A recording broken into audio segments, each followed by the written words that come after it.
3i Atlas. Back on October 11th, I recorded a video talking about I had gone into meditation and kind of tapped into the energy around it. What was it? What would we learn about it? What could we know about it? And I've been pulling together some snippets of much more recent information that we do now know. And I wanted to share with you guys and see what you think. So in terms of life on this thing, something did come up. The way that it came up was the words "a breathing of life." And the sense that came with that was, could there be like some sort of microorganisms or some sort of carbon-based something, but not in the, like, I'm an upright walking around ET species. I've seen things about draconians and starseed information and stuff.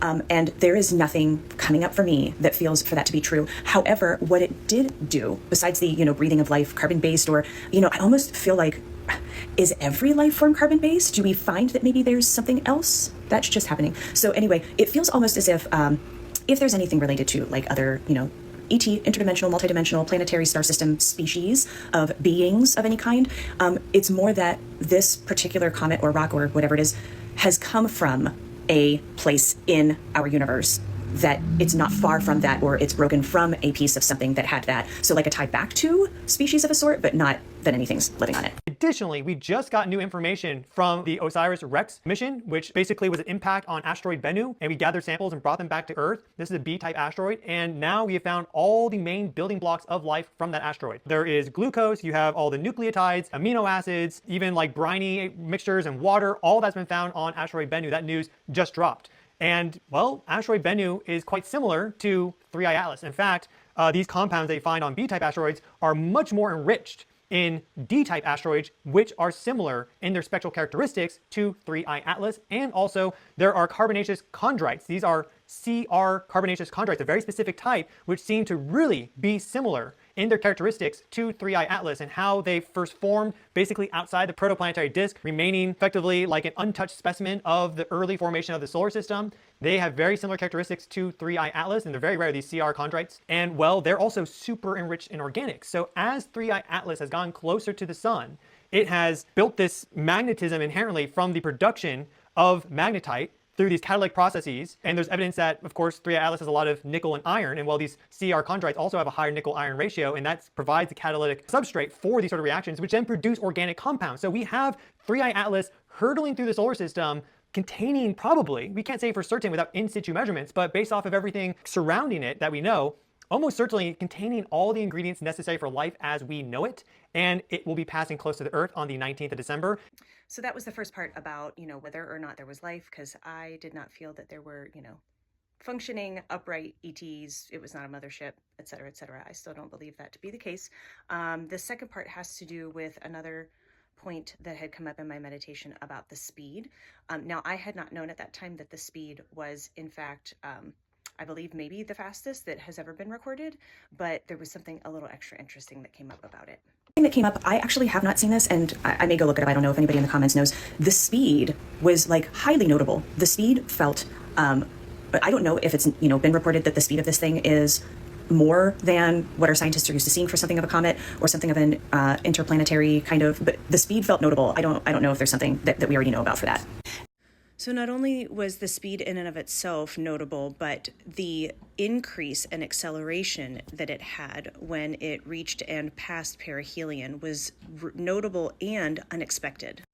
This last part that came up has to do more with its interaction with the sun. And, I think that there's, we may be potentially in for learning even more about it as time goes on. But here's the portion of what came up for me regarding its interaction with the sun and knowing that it was going to be coming towards the perihelion of the sun, which I think happened October 29th, if I recall, something along those lines. I had these words, quote, reflection/refraction.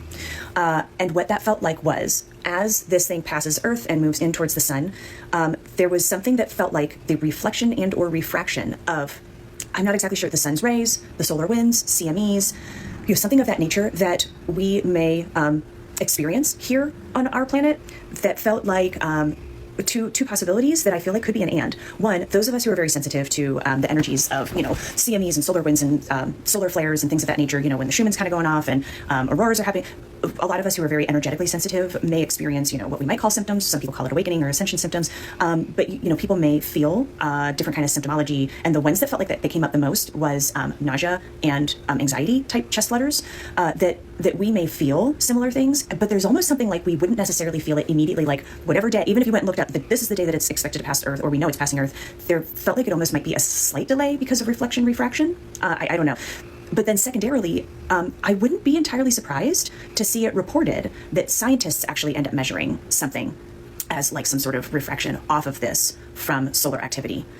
So we'll have to wait and see if that ends up being the case. But it kind of came up as like, well, we may actually see it reported that scientists were able to measure that blah, blah, blah, blah happened from, solar winds or things of that nature. So that's what came up for me. As it got closer and closer, we started noticing unusual changes. Specifically at 2.5 astronomical units, all of a sudden it rapidly brightened by 2 in apparent magnitude, which was quite significant. You typically don't see that from comets, and if you do, it's a cometary outburst, which then subsides again. This was a complete increase in brightness, which then did not subside. In fact, it accelerated going into perihelion, showing some sort of change with 3I Atlas. And well, there is quite a bit of evidence that in fact, what occurred was that the entire object, comet, whatever you want to call it, had a burst of cryovolcanism across its entire surface.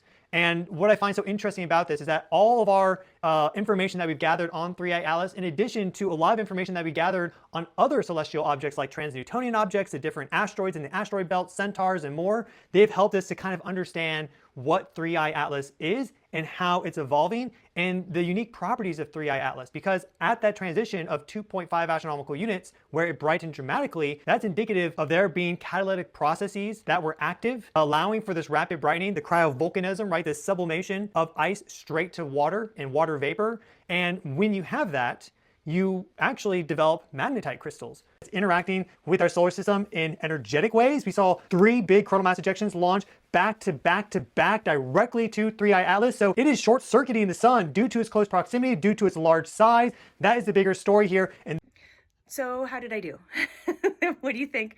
How do you think I did? Do you feel like that connected? I felt like that was, some connection for me in, how the information showed up. I am interested in some of that final information where I had talked about, the impact it might have on us. It is still coming to its closest connection to the Earth on December 19th, so a week from today. I'm recording this on Friday the 12th.